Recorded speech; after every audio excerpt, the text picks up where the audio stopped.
오늘 은혜 받으실 하나님의 말씀은 잠언 3장 1절부터 6절입니다. 구약성경 912면입니다.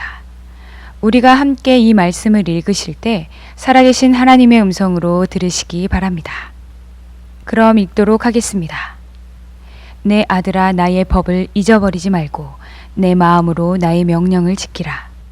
그리하면 그것이 내가 장수하여 많은 해를 누리게 하며 평강을 더하게 하리라. 인자와 진리가 네게서 떠나지 말게 하고 그것을 내 목에 매며 내 마음판에 새기라.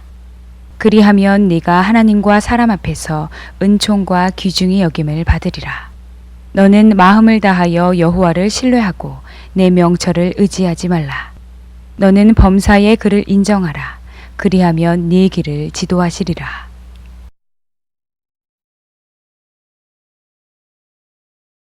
저는 여러분과 함께 잠언서 3장 1절로부터 6절까지의 말씀을 가지고 하나님을 인정하는 삶이라는 말씀의 제목으로 함께 말씀을 나누기를 원합니다. 이 말씀을 함께 나누실 때 하나님의 은혜가 우리의 마음과 우리의 생각 가운데 넘치기를 소망합니다. 이 세상을 사는 모든 사람들에겐 두 갈래 길이 있습니다. 그 하나는 인간 중심, 사람 뜻대로 사는 인본주의의 삶의 길일 것이고, 또 하나는 하나님 중심, 하나님 뜻대로 살아가는 신본주의의 삶의 길이 있습니다. 인본주의의 삶의 길은 잠시 잠깐 무엇이 되는 것 같고 잘 이루어지는 것 같지만 그 결과는 절망이요 좌절이며 실패인 것이지요. 인간이 쌓아놓은 바벨탑이 안 무너진 것이 없습니다. 인간의 탐욕으로 쌓아놓은 모든 바벨탑은 무너져 내렸습니다. 그러나 하나님 중심, 하나님 뜻대로 살아가는 그 신본주의의 삶은 하나님께서 함께 하셔서 은혜를 내려주셔서 어려운 문제와 고통이 있어도 궁극적으로 합력하여 선을 이루는 은혜를 허락해 주시는 것이지요. 영혼이 잘되고 범사가 잘되며 강건하게 되어지는 것은 물론이거니와 생명의 은혜와 풍성한 축복을 그렇게 부어 주시는 것입니다. 그런데 문제는 우리가 예수를 믿고 나서도 인본주의적인 삶을 산다는 것에 있을 것입니다. 세상에 나가서는 적당히 죄와 타협하면서 살고 어떤 결정을 내릴 때에는 하나님께 묻지 아니하고 자기의 뜻대로 자기의 주관대로 자기의 계획대로 일을 진행해 나가다가 어려움을 만난 사람들을 우리는 그렇게 만나고 발견할 수 있게 되어집니다. 하나님 아버지, 우리가 예수 믿고 나서 이런 인본주의의 모습을 벗어버리게 하여 주시고 철저하게 신본주의의 모습으로 굳건히 서서 하나님이 기뻐하시는 뜻을 따라 일생을 살아가는 주님의 자녀가 되게 하여 주시옵소서라는 고백이 오늘 있어지기를 소망합니다. 그래서 오늘 저는 말씀드렸던 것처럼 잠언서 3장을 통해서 신본주의의 삶을 살아가는 세 가지 모습에 대해서 함께 말씀을 상고하며 하나님의 은혜를 나누기를 원합니다. 첫 번째는 하나님께 순종하는 것입니다. 사랑하는 성도 여러분, 하나님께 순종하시기 바랍니다. 우리가 하나님의 말씀을 잘 듣고 그 말씀에 순종할 때에 복이 임합니다. 오늘 본문 3장 1절에 이렇게 말씀합니다. 내 아들아, 나의 법을 잃어버리지 말고 내 마음으로 나의 명령을 지키라. 여기 보면 두 가지 말씀이 나오게 되어지는데, 첫째는 말씀을 잃어버리지 말라라고 말하고 있습니다. 또한 두 번째는 무엇입니까? 그 말씀을 마음을 다해 지켜라라고 이야기하고 있는 것이죠.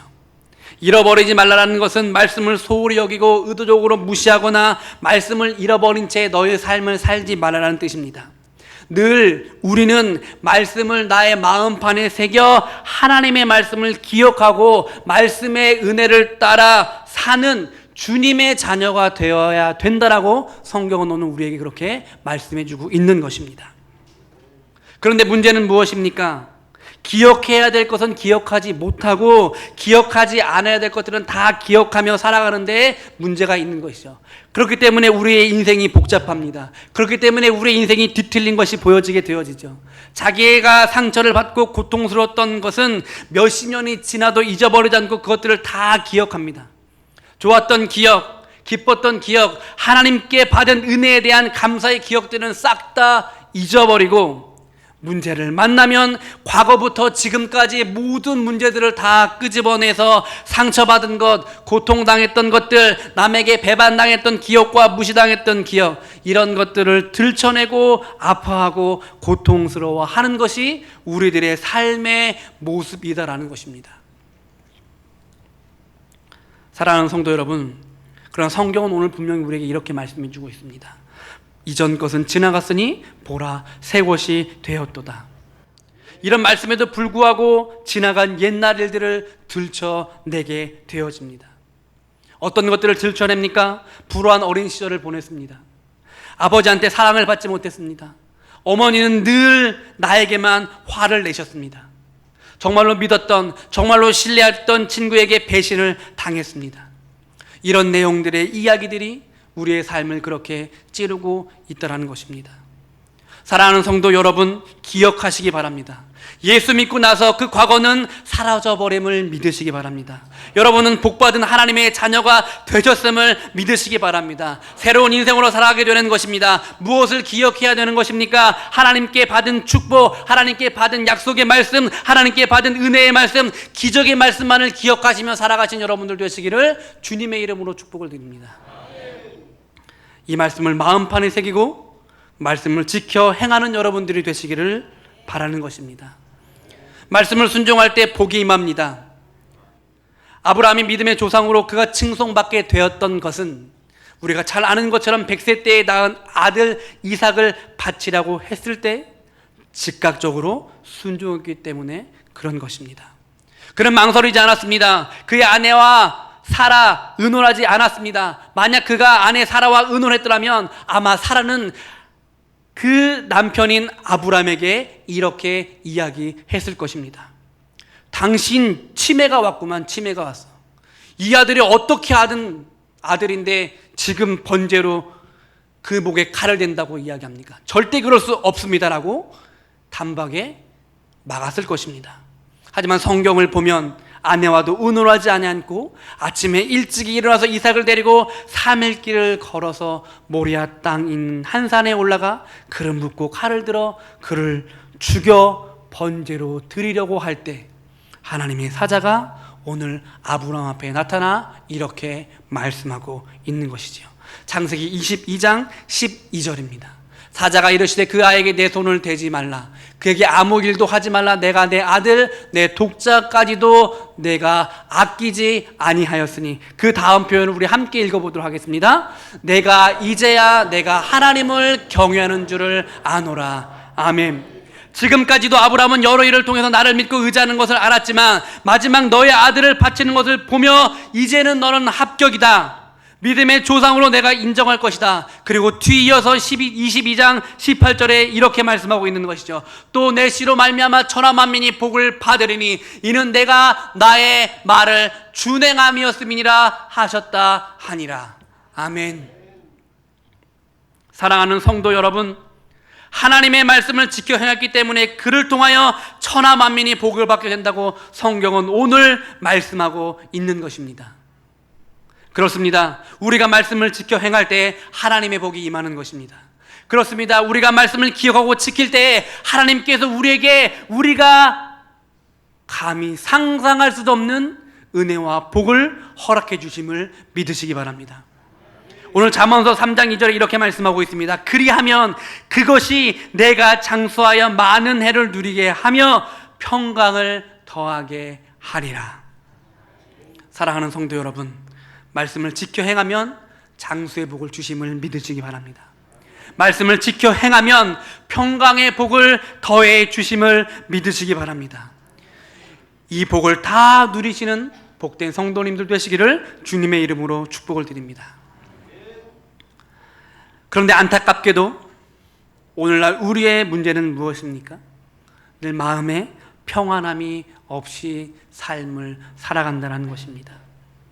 그저 아무것도 아님에도 불구하고 미워하고 속상해하고 분노하고 소리소리 지르며 아둥바둥 살아가는 데 있다는 것이지요. 왜 그렇습니까? 우리들의 마음에 평안함이 자리 잡지 못했기 때문에 그런 것입니다. 바라고 원하기는 오늘 우리 영혼에 이런 고백이 있었으면 좋겠습니다. 주여, 이 시간 우리 마음에 평안함을 허락하여 주시옵소서. 어떤 문제가 다가오고 고통과 슬픔과 괴로움이 우리에게 다가온다고 하더라도 이 마음의 평안함을 뺏기지 않으시는 여러분들 되시기를 주님의 이름으로 부탁을 드립니다. 힘들고 어렵고 괴롭고 슬퍼도 주님 앞에 나의 마음속에 늘 평안하여서 찬송하는 여러분들이 되시길 주님의 이름으로 축복을 드립니다. 오늘 잠언서 3장 3절에 이어서 우리에게 이렇게 말씀하고 있습니다. 인자와 진리가 내게서 떠나지 말게 하고 그것을 내 목에 매며 내 마음판에 새기라. 사랑하는 성도 여러분, 우리가 주의 말씀을 지켜 행하기 위해서는 인자와 진리가 늘 우리와 함께 우리의 인생 가운데 있어야 되는 것입니다. 여기서 말씀하고 있는 인자라고 하는 것은 사랑과 자비를 실천하는 것입니다. 사랑은 보여주는 것입니다. 사랑은 그냥 말로만 하는 것이 아님을 기억하시기 바랍니다. 사랑은 몸으로 실천하는 것입니다. 사랑은 행동으로 옮기는 것임을 기억하시기 바랍니다. 사랑하는 성도 여러분, 사랑을 보여주십시오. 그리고 성실하게 그것을 실천하는 크리스찬들이 계시기를 주님의 이름으로 부탁을 드립니다. 그렇게 되어진다면 세상에서 성공을 선물로 받을 것입니다. 세상 사람들로부터 하여금 칭찬과 존경을 받게 될 것입니다. 오늘 성경은 그래서 우리에게 이렇게 말씀하고 있습니다. 그리하면 내가 하나님과 사람 앞에서 은총과 귀중히 여김을 받으리라. 아멘. 오늘 성경은 분명히 우리에게 그렇게 말씀해주고 있습니다. 우리가 사랑을 몸소 실천할 때 하나님이 인정하시고 사람들이 칭찬하는 그런 귀한, 그런 존귀한, 그런 은총을 허락해 주신다고 말씀하고 있는 것입니다. 바로 원하기는 우리 모두가 이런 일꾼으로 쓰임받기를 주님의 이름으로 부탁을 드립니다. 뉴욕 빈민가 아동들의 아버지로 불리는 빌 윌슨 목사님이 계십니다. 세계에서 가장 큰 주일학교를 섬기고 계신 목사님이신데 메트로 월드 차일드 주일학교 사역을 통해서 가난과 폭력, 비행과 위험에 노출된 전 세계 10만 명의 아이들에게 하나님의 사랑과 복음을 전하는 어린이 선교단체를 세우셨습니다. 이 목사님이 이런 사역을 하는 데에는 그 이유가 있습니다. 그 이유가 무엇이냐면 본인이 어렸을 때에 버려진 아이였기 때문에 그런 것입니다. 아버지가 일찍이 집을 나가버리셨습니다.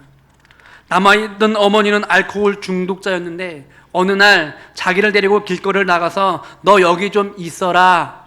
그리고 어머니가 다시는 돌아오지 않았습니다.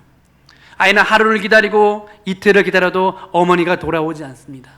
그래서 울며 어머니를 찾아 나섭니다. 배는 점점 고파오고 허기가 져서 길거리에 쓰러집니다. 3일이 되어도 어머니는 오지 않습니다. 그때는 비로소 어머니가 완전히 사라져버린 것을 알게 됩니다. 그 길거리에 수백 명이 넘는 사람들이 왔다 갔다 함에도 불구하고 누구도 그 아이에게 관심을 갖는 사람이 없었습니다. 그런데 한 크리스찬이 그 아이를 보고 그 아이를 교회로 데려갔습니다. 그 아버지도 자기도 백혈병을 앓는 아이가 있었는데 그 아이에게 관심을 갖고 교회로 데려와 돌봐주기 시작했습니다. 그래서 그곳에서 예수를 믿고 하나님을 만났습니다. 그 목사님은 신학교를 나와서 목사가 되어집니다. 버림받은 내가 교회를 통해서 하나님의 사랑을 체험했으니 나도 이 사랑의 빛을 갚겠다 결심하게 되어집니다. 1980년부터 뉴욕 빈민가 아동들을 대상으로 본격적으로 주일학교 사역을 시작하게 되어집니다. 자신처럼 마약과 알코올 중독자 부모 밑에서 극심한 가난과 폭력과 하루 한 끼도 제대로 때우지 못하는 아이들에게 하나님의 사랑과 복음을 그렇게 전하기 시작하는 것입니다. 버스로 아이들을 실어 나르며 아이들의 눈높이에 맞는 재미있는 게임을 개발하고 그 게임과 함께 복음을 전하는 프로그램을 개발해서 그것들을 통해서 아이들에게 복음을 전하기 시작합니다. 그 목사님이 사역하시는 교회 학교에 구름대처럼 아이들이 모여들기 시작한 것입니다. 그런데 이 사역에는 많은 위험이 뒤따랐습니다. 왜냐하면 워낙 빈민가에 있는 위험한 지역이었기 때문에 그 지역에 사는 아이들을 데려오다 보니까 복음을 전하다가 총을 맞아 입원하는 경우도 있었고 강도를 만나 부상을 입기도 했으며 벽돌에 맞아 오른쪽 시력을 완전히 잃기도 했습니다. 교회 부목사님들이 죽는 등 21건의 살인사건을 경험해야만 했던 것입니다. 그럼에도 불구하고 자신이 받은 그 사랑, 그 하나님의 말씀에 순종하고자 하는 열망이 너무나 커서 이 사역을 절대 포기할 수 없었습니다. 그렇게 매달리고 그렇게 매달려서 하나님의 사역을 이어갈 때 하나님께서 함께 하셔서 그 사역은 크게 확장될 수 있었으며, 현재 뉴욕에서만 2만 명의 아이들을 대상으로 200여 곳의 주일학교 사역을 진행하고 있으며, 그뿐만 아니라 세계, 루마니아, 남아프리카 공화국, 케냐, 인도, 필리핀 빈민가에서 전 세계 10만 명의 아이들을 대상으로 수백 명의 사역자와 함께 이 귀한 사역을 감당하고 있는 것입니다. 그 목사님은 오늘 이렇게 고백합니다. 주님의 말씀과 희망의 메시지를 전해야 하는 곳이 있다면 어디든지 갈 준비가 되어 있습니다. 저는 지금도 한 아이를 복음 앞으로 데려올 수 있다면 도덕적이고 윤리적인 한계 안에서 무엇을 할 준비가 되어 있습니다. 이런 사역은 한 사람이 성경 말씀을 믿고 말씀에 순종해서 그들의 삶을 헌신하겠다고 결심하면 이루어지는 것입니다. 저는 바라기를 모든 그리스도인들이 하나님께서 마음 아파하시는 곳에 마음을 두고 동일하게 마음 아파하기를 원합니다. 하나님의 아픔을 동일하게 느낄 수 있는 사람들이 되기를 원합니다라고 고백하고 있습니다. 사랑하는 성도 여러분, 하나님의 말씀을 잊지 않고 마음판에 새기고 말씀을 실천할 때 하나님께서는 오늘 이런 놀라운 은혜와 축복을 허락해 주실 것입니다. 우리 모두 이와 같은 놀라운 은혜의 축복의 주인공들이 다 되시기를 주님의 이름으로 부탁을 드립니다. 두 번째는 하나님을 신뢰해야 합니다. 우리는 하나님을 전폭적으로 신뢰해야 하는 것입니다. 하나님만을 전폭적으로 믿고 의지해야 하는 것입니다. 우리가 무엇을 믿고 의지합니까? 온 우주 만물을 창조하시고 지으신 하나님만을 믿고 의지해야 되는 것입니다. 오늘 잠언서 3장 5절에 이렇게 우리에게 말씀합니다. 너는 마음을 다하여 여호와를 신뢰하고 내 명철을 의지하지 말라라고 말씀하고 있습니다. 우리가 영원히 의지할 대상은 오직 하나님 한 분뿐이심을 믿으시기 바랍니다. 우리가 만나는 사람들은 다 사랑을 나눠주는 사랑의 대상이지 하나님처럼 믿는 믿음의 대상이 아닌 것입니다. 혹여 사람을 하나님처럼 믿었다가 우리는 다 실망하고 상처를 받을 것입니다. 우리의 삶은 그렇게 다 절망으로 점철될 것입니다. 왜 그렇습니까? 우리는 모두 다 불완전하기 때문에 그렇습니다. 불완전한 사람을 사랑으로 품어야지 믿고 따랐다가는 그렇게 큰 어려움과 절망이 우리 앞에 기다리고 있다는 것입니다. 오늘 성경을 보면 모세가 120세를 살면서 하나님이 큰 일들을 감당했는데 모세의 생애를 40년씩 세 시기로 나눠서 생각해 볼 수 있을 것입니다. 처음 40년은 자기 뜻대로 이스라엘 백성을 구원하려다가 완전히 실패한 자기 중심적인 인본주의적인 삶이었습니다. 두 번째 40년은 광야에서 깨어지는 삶이었습니다. 얼마나 자아가 강했는지 그가 깨어지기 위해선 40년이라는 세월이 흘렀습니다. 모세는 40년 동안 깨어지고 또 깨어지고 또 깨어지기를 반복하며 그렇게 깨어졌습니다. 사랑하는 성도 여러분, 하나님을 만났을 때 바로 깨어져서 하나님의 은혜와 축복을 누리신 여러분들 되시기를 주님의 이름으로 부탁을 드립니다. 마지막 80세가 되어서 부름을 받았습니다. 그렇게 마지막 80세에 부름 받을 때 그는 완전한 신본주의 사람이 되어 있었던 것입니다. 완전히 하나님께 맡기고 의지해서 그의 남은 40년 120세까지 그 귀한 사역을 잘 감당하는 위대한 사역자로 삶을 살아갈 수 있었던 것입니다. 오늘 사도 바울은 빌립보서 3장 7절로부터 9절을 통해서 이렇게 고백하고 있습니다. 그러나 무엇이든지 내게 유익하던 것을 내가 그리스도를 위하여 다 해로 여길 뿐더러 또한 모든 것을 해로 여김은 내 주 그리스도 예수를 아는 지식이 가장 고상하기 때문이라. 내가 그를 위하여 모든 것을 잃어버리고 배설물로 여김은 그리스도를 얻고 그 안에서 발견되게 함이니 내 가진 의는 율법에서 난 것이 아니요 오직 그리스도를 믿음으로 말미암은 것이니 곧 믿음으로 하나님께로부터 난 의라라고 고백하고 있는 것입니다. 우리는 그렇게 고백해야 될 것입니다. 나는 아무것도 아닙니다. 주님만이 나의 모든 것이 되십니다. 사랑하는 성도 여러분, 오늘 우리가 이런 고백이 있길 원합니다. 우린 아무것도 아닙니다. 주님만이 나의 모든 것이 되신다 할 때 주님께서 놀라운 은혜를 허락해 주실 것입니다. 고린도전서 1장 25절에 이렇게 우리에게 말씀하고 있습니다. 하나님의 어리석음이 사람보다 지혜롭고 하나님의 약하심이 사람보다 강하니라. 뿐만 아니라 시편 37편 3절에도 여호와를 의뢰하고 선을 행하라. 땅에 머무는 동안 그의 성실을 먹을거리로 삼을지어라라고 말씀하고 있습니다. 전지전능하신 하나님을 믿고 의지하고 나가면 하나님께서 하나님의 때에 모든 것이 합력하여 선을 이루는 은혜를 허락해 주실 것입니다. 오늘 로마서 8장 24절에 위대한 선언을 고백하고 있습니다. 우리 함께 이 말씀을 읽어보도록 하겠습니다. 시작. 우리가 알거니와 하나님을 사랑하는 자 곧 그의 뜻대로 부르심을 입은 자들에게는 모든 것이 합력하여 선을 이루느니라. 아멘.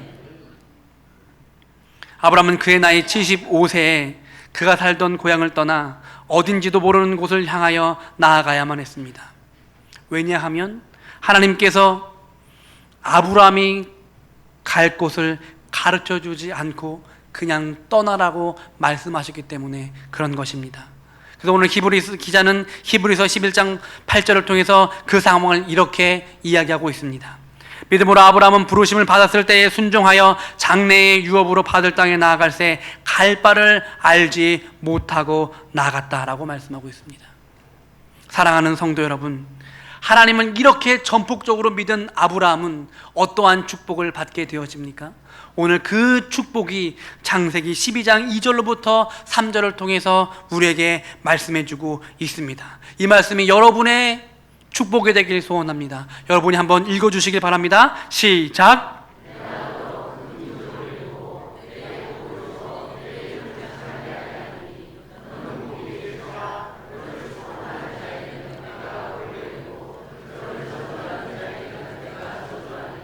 땅의 모든 족속이 너로 말미암아 복을 얻을 것이라 하신지라. 아멘. 사랑하는 성도 여러분, 예수 믿을 때에 우리에게 이 아브라함의 복이 임했습니다. 우리가 하나님의 뜻대로 살아가기만 한다면 우리를 축복하는 사람들이 복을 받을 것입니다. 반대로 우리를 저주하는 사람은 그 저주를 받을 것입니다. 모든 사람이 우리를 통하여서 복을 받을 것입니다. 나 혼자 예수를 믿었지만 나로 위하여 가정 모두가 복을 받을 것입니다. 나 혼자 예수 믿었지만 직장이 나를 통하여 복을 받을 것입니다. 학교와 캠퍼스가 나를 통하여 복을 받게 될 것입니다. 뿐만 아니라 우리를 통하여 이 나라 있는 민족이 복을 받을 것이며 온 세계가 복을 받게 될 것입니다. 주님께 맡기십시오. 하나님께서 하나님의 때에 다 이루어 주십니다. 시편 37편 5절에 내 길을 여호와께 맡기라 그를 의지하면 그가 이루시고라고 말씀하고 있습니다. 하나님께서 이루어 주십니다. 그렇기 때문에 우리는 늘 주님 앞에 날마다 사랑을 고백해야 되는 것입니다. 오늘 다윗은 시편을 통해서 하나님을 사랑함을 이렇게 고백하고 있습니다. 나의 힘이 되신 여호와여 내가 주를 사랑하나이다. 오늘 다윗의 고백이 우리의 고백이 되어야 될 줄로 믿습니다. 나의 힘이 되신 주님, 나의 모든 것이 되신 주님, 내가 주님을 사랑합니다. 이 마음의 고백이 오늘 우리의 고백이 되어지길 주님의 이름으로 축복을 드립니다. 마지막 세 번째로 하나님을 인정하는 것입니다. 사랑하는 성도 여러분, 하나님을 전폭적으로 인정하고 모든 것을 맡기고 나아가시길 바랍니다. 오늘 본문 마지막 절인 3장 6절에 우리에게 이렇게 말씀하고 있습니다. 너는 범사의 거를 인정하라. 그리하면 내 길을 지도하시리라. 우리가 때때로 삶을 살다 보면 힘들고 어려운 일들이 마치 첩첩산중의 길을 잃어버린 것처럼 막막할 때가 있습니다. 고통과 괴로움과 슬픔 가운데 그렇게 처해 있고 지쳐 있을 때가 있습니다. 사랑하는 성도 여러분, 모르는 지역에 가서 길을 잃어버린 적이 혹시 있으십니까? 요즘엔 차가 너무나 좋아서 그 차 안에 있는 내비게이션이 우리를 길을 잘 인도하지만, 그렇지만 예전에 내비게이션이 없을 때는 길을 찾는 것이 여간 어려운 일이 아니었습니다. 마찬가지로 우리의 인생을 살다 보면 때때로 우리가 어디로 가야 할지, 그것이 동인지 그것이 서인지 갈 길이 보이지 않을 때가 있다는 것이죠. 설상가상으로 밤은 더 깊어가고 문제는 더 얽히고 설켜서 더 큰 문제가 되어지며 몸은 점점 더 아파만 오고 사람과의 관계는 다 뒤틀어져서 이러한 절망의 밤을 보낼 때가 있다라는 것입니다. 그러나 기억하시기 바랍니다. 그때도, 그런 절체절명의 순간에도 하나님께서 함께 하십니다. 그때도 하나님께서 우리를 붙들어 주십니다. 그때도 하나님께서 여러분의 손을 꽉 잡고 여러분의 길을 인도하고 계신 것입니다. 오늘 그것을 욥은 이렇게 고백하고 있습니다. 욥기 23장 8절로부터 9절에 그런데 내가 앞으로 가도 그가 아니 계시고 뒤로 가도 보이지 아니하며 그가 왼쪽에 일하시나 내가 만날 수 없고 그가 오른쪽으로 돌이키시나 배울 수 없구나. 이 어려운 상황 가운데 이후에 또한 욥은 이렇게 고백합니다. 그러나 내가 가는 길을 그가 아시나니 그가 나를 단련하신 후에는 내가 순금같이 되어 나아오리라. 아멘. 내가 지금 연단을 받지만, 내가 지금 말할 수 없는 고통에 쌓여 있지만, 내가 문제와 슬픔 가운데 있지만, 자식을 다 잃고 재산도 잃고 아내도 떠나가고 몸이 병들어 친구들마저 나를 조롱하고 비웃고 있지만, 그러나 주님이 나를 단련하신 이후에 내가 순금같이 되어서 하나님 앞에 더 귀하게 쓰임받게 될 것이다 라고 오늘 욥은 고백하고 있는 것입니다. 사랑하는 성도 여러분, 바라고 원하기는 이 욥의 고백이 우리의 고백이 되기를 주님의 이름으로 부탁을 드립니다. 시편 37편 23절로부터 24절의 성경은 우리에게 이렇게 말씀합니다. 여호와께서 사람의 걸음을 정하시고 그의 길을 기뻐하시나니 그가 넘어지나 아주 엎드러지지 아니함은 여호와께서 그의 손으로 붙드심이로다. 아멘. 오늘 하나님이 우리를 붙들어 주심을 믿으시기 바랍니다. 사랑하는 성도 여러분, 권투를 할 때 펀치를 맞고 넘어진 것을 다운된다라고 이야기합니다. 그런데 10번 셀 때까지 못 일어나면 KO로 그 경기가 끝나게 되어집니다. 13기 전에 일어나게 되어지면 다운이 됐더라도 경기는 계속적으로 진행되어지게 되어지죠. 사랑하는 성도 여러분, 넉다운이 돼도 넉아웃이 안 되면 되는 것입니다. 사랑하는 성도 여러분, 10번 넘어져도 하나님이 일으켜 주시면 되는 것입니다. 그래서 오늘 로마서 8장 18절에 위대한 신앙의 고백을 하고 있습니다. 생각하건대 현재의 고난은 장차 우리에게 나타날 영광과 비교할 수 없도다. 사랑하는 성도, 우리에게 고난이 있습니다. 우리에게 어려움이 있습니다. 우리에게 아픔이 있습니다. 우리에게 시련이 있습니다. 그러나 오늘 성경은 우리에게 뭐라고 말씀하시냐면 그것이 앞으로 우리에게 허락되어질 영광과는 비교할 수 없다라고 말씀하고 있는 것입니다. 말씀을 붙잡으시고 말씀을 믿으시고 은혜 받으시는 여러분들 되시기를 주님의 이름으로 축복을 드립니다. 매년 10월이 되면 부산에서 세계 많은 감독들과 영화 배우들을 모시고 부산 국제영화제가 개최되게 되어집니다. 작년 영화제 때 더 테너라고 하는 영화가 상영되었습니다. 이 상영이 끝나고 나서 모든 관객들이 다 일어나서 환호와 박수 갈채를 보냈습니다. 이것은 크리스찬 성악가인 배재철 씨라고 하는 분의 실화를 담은 영화였습니다. 이 배재철 씨는 한양대학교를 수석으로 졸업하고 베네딕 국립음악대를 또한 수석으로 졸업했습니다. 국제 콩쿠르를 수차례 입상해서 화려한 경력과 함께 아시아 오페라 역사상 100년 만에 한 번 나올까 말까한 목소리라는 찬사를 그렇게 받았던 분입니다. 유럽 각지에서 오페라 주역을 맡아서 한참 잘 나가던 때에 목에 이상이 와서 병원에 가서 진찰을 받았더니 갑상선 암이었습니다. 갑상선 암 수술을 받을 때 암세포가 전이되어서 오른쪽 성대신경과 왼쪽 횡격막 신경까지 다 절단되게 하였습니다. 그래서 의사가 그 배재철 씨에게 이렇게 이야기했습니다. 당신은 앞으로 노래할 수 없습니다. 그 절망적인 순간 병상에 누워서 과거를 돌아보니 본인이 찬양대에서 찬양하고 주님을 섬겼을 때 그때가 참 좋았는데 갑자기 이름이 나고 세상적인 인기가 높아지니까 주님을 멀리했던 것들이 생각나게 되어집니다. 그래서 눈물로 회개하게 되었습니다. 회개할 때 베드로는 다시 한번 다짐하게 되어집니다. 하나님, 나를 고쳐주신다면 내가 이제 이 목소리를 통해서 하나님을 찬양하겠습니다. 그 눈물의 고백을 하나님께서 들으시고 그에게 하나님의 은혜가 임했습니다. 2006년 4월 그를 아끼던 일본인 매니저와 일본 팬들의 도움을 받아서 성대 복원 수술을 실시하였습니다. 수술이 끝나고 노래를 해보라고 말을 건넵니다.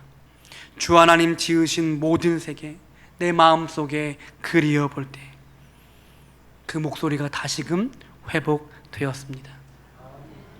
그 후로 2년 동안 피눈물 나는 재활훈련 끝에 무대를 복귀했으며 수술 및 재활 과정을 담은 다큐멘터리가 일본 공영방송인 NHK를 통해서 방송을 타고 전파되면서 믿지 않는 많은 일본 사람들이 감동을 받고 예수님을 믿고 하나님께로 돌아오는 역사가 나타났습니다. 베드로 씨는 이렇게 고백합니다. 하나님은 제게 목소리를 달란트로 주시고 저를 성악가로 만들어 주셨습니다. 하지만 저는 제 이름만을 높이는 활동을 해왔고 한순간에 제가 가진 모든 것을 잃어버렸습니다. 대신 하나님께서는 내가 너에게 목소리를 준 것은 내가 찬양받기 위함이다라는 것을 알게 하셨습니다. 그리고 하나님을 절대적으로 믿는 믿음을 허락해 주셨습니다. 그래서 저는 의사들이 당신은 이제 절대 노래가 불가능하다라고 이야기할 때 저는 한쪽 귀로 듣고 한쪽 귀로 흘려버렸습니다. 왜냐하면 저는 하나님을 믿었기 때문에 그렇습니다.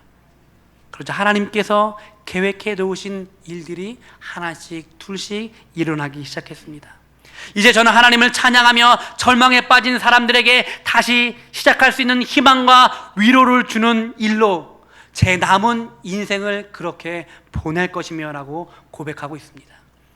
사랑하는 성도 여러분, 전폭적으로 하나님을 믿고 의지하고 하나님을 인정하는 삶을 살아가시기를 주님의 이름으로 부탁을 드립니다. 여러분의 삶의 첫째 순서에 늘 하나님을 놓고 하나님이 원하시는 뜻을 따라 살아갈 때 하나님께서 여러분 한 사람 한 사람, 여러분 한 분 한 분과 함께하여 주셔서 여러분의 삶 가운데 놀라운 일들을 허락해 주심을 믿으시기 바랍니다. 이전에 보지 못했던 놀라운 일들이 하나님의 때에 여러분들 가운데 반드시 이루어져서 하나님의 영광을 온 천하에 여러분을 통해서 드러나게 할 것입니다. 이와 같은 삶을 살아가시는 복된 하나님의 자녀들이 다 되시기를 주님의 이름으로 축복을 드립니다.